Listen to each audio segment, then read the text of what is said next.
చాలామంది ఎన్నో విధాలుగా చేపల పులుసు చేస్తారు, కానీ పల్లెటూరులో చేపల పులుసు ఈ విధంగానే చేస్తారు. ఒకసారి పూర్తి వీడియో చూసి మీరు కూడా ఒకసారి ట్రై చేసేయండి. ఫస్ట్ అయితే చేపలు క్లీన్గా వాష్ చేసుకొని పక్కన పెట్టుకోవాలి. ఇప్పుడు ఏదైనా ప్లేట్లోకి కానీ మిక్సింగ్ బౌల్లో కానీ 1 టీ స్పూన్ వరకు సాల్ట్, 1 టీ స్పూన్ వరకు పసుపు, 2 టేబుల్ స్పూన్ వరకు కారం మీరు తినేదాన్ని బట్టించి వేసుకోవాలి.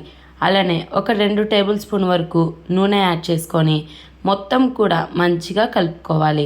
ఎలా అంటే మనకి మసాలాలన్నీ కూడా ఈ విధంగా మంచిగా కలిసిపోవాలన్నమాట. ఇప్పుడు ఈ ఉప్పు కారం అన్నీ కూడా చేపలన్నిటికి వేసేసుకొని వీటికి బాగా ఉప్పు కారం పట్టించి టైం ఉంటే మాత్రం ఒక అరగంట పాటు పక్కన పెట్టేసేయండి, లేదా ఫ్రిడ్జ్లో అయినా పెట్టేసుకోవచ్చు. అరగంట పాటు మ్యారినేట్ చేసుకోండి. ఒకవేళ టైం లేకుంటే అప్పటికప్పుడైనా కానీ ఈ కర్రీ చేసేసుకోవచ్చు. ఎప్పుడు చేసుకున్నా కానీ మ్యారినేట్ చేసినా చేయకపోయినా కానీ టేస్ట్ అయితే చాలా బాగుంది.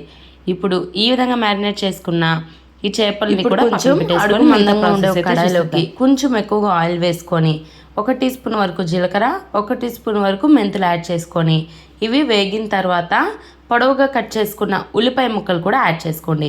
పెద్ద సైజు ఒక ఉల్లిపాయని ఈ విధంగా కట్ చేసుకొని వేసుకుంటున్నాను.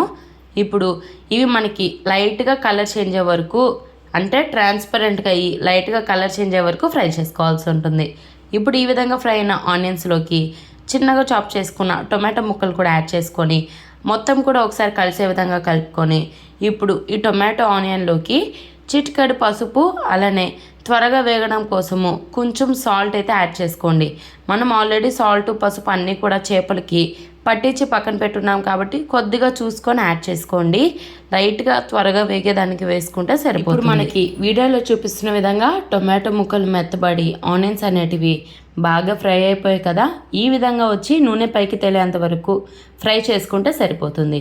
ఇప్పుడు ఈ మిశ్రమంలోకి ముందే పెద్ద నిమ్మకాయ సైజ్ అంత చింతపండుని నానబెట్టుకొని చింతపండు రసం చిక్కగా అయితే తీసుకున్నాను.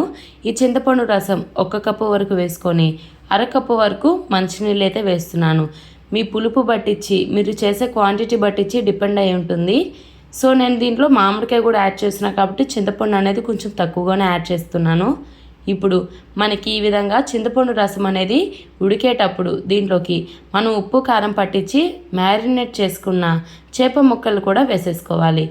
చిన్నగా ఒక్కోటి వేసుకుంటూ ఉండాలి. అప్పుడే మనకి ఒకదాని మీద ఒకటి పడి ప్రెషర్ పడి విరిగిపోకుండా చక్కగా ఉడికిపోతాయి.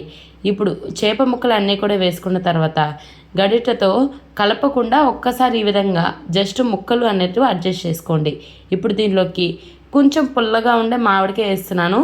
మీకు నచ్చితే యాడ్ చేసుకోవచ్చు, లేదంటే మామిడికాయ అనేది స్కిప్ చేసేయచ్చు. బట్ నేను ఇక్కడైతే యాడ్ చేస్తున్నాను. చేపల కూరకి మామిడికాయ వేస్తే ఆ టేస్ట్ అయితే నెక్స్ట్ లెవెల్ ఉంటుంది. ఖచ్చితంగా యాడ్ చేసుకునే దానికి ట్రై చేయండి.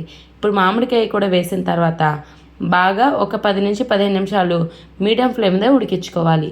ఇప్పుడు ఈ విధంగా ఉడికిన చేపల కూరలోకి ధనియాలు, ఎండు కొబ్బరి, ఆవాలు, మెంతులు వేసి మిక్సీ పట్టుకున్న ఈ ధనియాల పొడి కూడా యాడ్ చేసుకొని మొత్తం ఒకసారి గరిటె పెట్టుకుంటూ వీడియోలో చూపిస్తున్న విధంగా మనకి ఇంకో 10 నిమిషాలు ఉడికించుకుంటే ఈ విధంగా చిక్కగా చేపల కూర అనేది రెడీ అయిపోతుంది.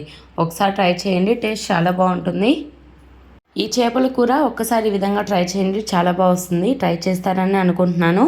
అలానే మన ఛానల్ని ఇప్పుడే సబ్స్క్రైబ్ చేసుకొని ఇన్స్టాలో కూడా ఫాలో చేయండి. నెక్స్ట్ ఏ రెసిపీ కావాలో కమెంట్ చేయడం మర్చిపోకండి. Take care.